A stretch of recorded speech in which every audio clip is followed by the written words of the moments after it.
to occur or be in the waterfall. I just think it's helpful for the public to understand that. And I think it's helpful for us to understand a lot of these dollars now go into the general fund. If that's correct, because we again saw with the special education funds, we're not sure about special revenue funds and what will be included in a special revenue fund. But a lot of these dollars will now go in the general fund. School district will have some discretion on how they are spent. We're just trying to ensure that we've got the right bright lines around all of those items. And so it'd be very, very helpful to have a document like that. Member Casey. Thank you, Madam Chair. Member Casey, for the record. Just a couple of things for future agenda items. Number one, because I believe both work groups will probably discuss this at some point, but the hold harmless provision as it relates to public charter school students under both the SPCSA and district sponsors. How is that gonna happen? How is that gonna work?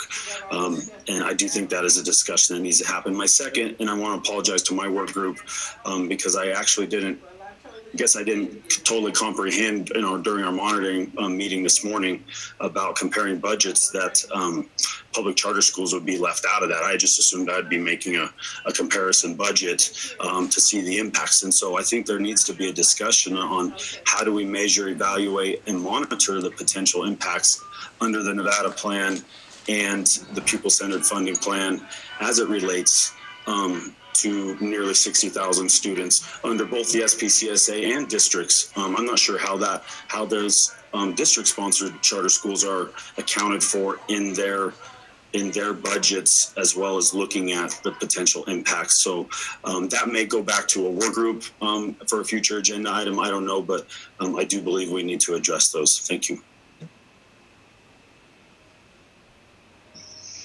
Any other future items? Future meeting items? Madam Chair, yes. This is Guy.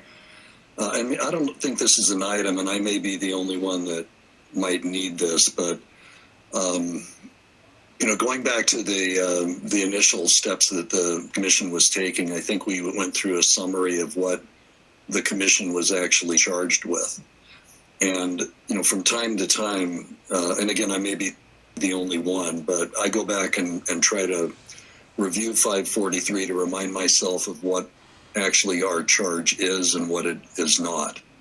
We have a formula. We're to monitor the implementation of that formula, which suggests to me that the formula is going to be implemented.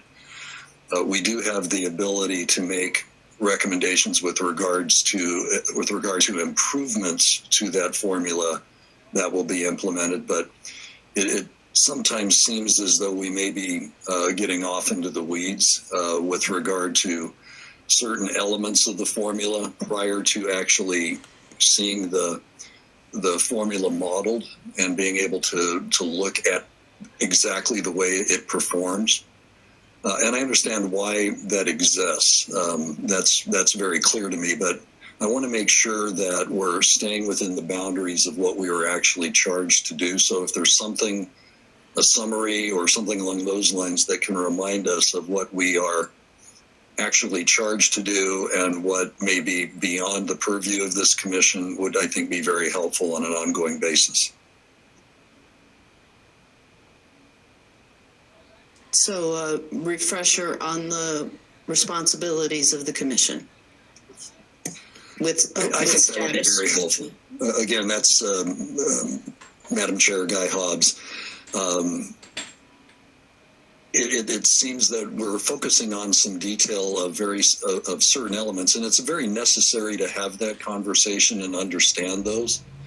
And the other thing that occurs to me is that implementing the pupil center funding plan, which again, it seems pretty clear to me in 543 that it will be implemented.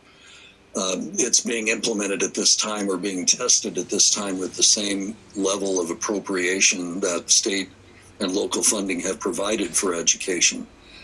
Clearly, I think all of that leads us as we get into discussions about weights, where they are today and where we think they should be, hold harmless as was discussed earlier. Where that is today, as 543 is written, and where some would like to see it perhaps go with respect to indexing in the future. The cost adjustment factors and the way those are applied, in order to get where everybody, I think, would like to get, that necessarily takes us down the path of discussion of adequacy of funding. Not so much the mechanics of the formula, because I think that's been pretty clearly defined. But again, I would just like a reminder that we're staying within those boundaries and doing things in an order that makes sense. Okay, thank you. Any other comments, future meeting comments, requests? All right, hearing no other future meeting requests, moving on to item number 9, which is public comment number 2. So do we have any public comment here in Carson? Is that Victor? No, Victor. Salcido? All righty. My apologies, Salcido. That was from memory, though, so. No, not a problem at all. Thank you for, really close. Thank you again for all the discussions today. And just something that came up this afternoon that was a little concerning was, again, for the record, Victor Salcido with CSAN, representing the public charter schools of the state. I think we all understand clearly the value of that comparison that we're talking about for May 15th. It came to my attention, and this is perhaps my fault, that we didn't realize that those comparisons were not going to include public charter schools. Again, understanding the value of it and not having that information is going to be incredibly detrimental to us. Especially considering, like we discussed earlier this morning in that subcommittee group, the fact that we are not protected by hold harmless.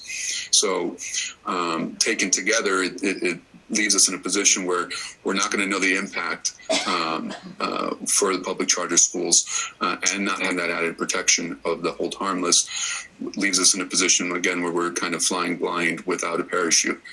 I would just ask that in future meetings, Member Casey mentioned right now the idea of trying to address that. And I know you're handcuffed to a certain degree based on the language of 543.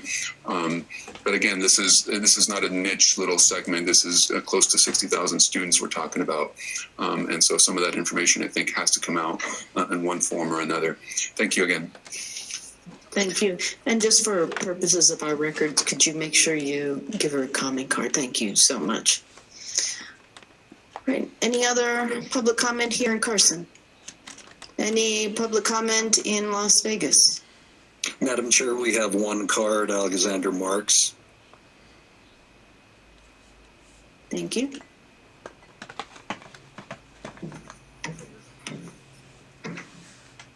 Good afternoon, members of the Commission. Alexander Marks with the Nevada State Education Association. I just wanted to thank everybody for the robust conversation that we had today. I do wish that we would have been able to be a part of the morning discussions. I'll echo my colleagues' opinions that we just believe that it should be streamed statewide. The bill was written in secrecy. We believe it has a lot of issues because of that reason, and we just don't want to see that happen here. We would also like to request at some point an evening meeting, if possible, either on the 20th of February that was announced, or even the ELCO date. This is a bill that impacts our educators and our kids, most of whom are in classrooms teaching our kids at this moment. The world doesn't always work in spreadsheets, and I think being able to hear from them at some point will be eye-opening and crucial to this process. Thank you. Thank you. Any other public from Las Vegas? We have no one else stepping forward, Madam Chair. Okay, thank you very much. In that case, to the final item, and unless there are any other comments from the members before we adjourn the meeting, let's consider this meeting adjourned, and we'll see you Thursday, February 19th. 20th, February 20th, Thursday, February 20th.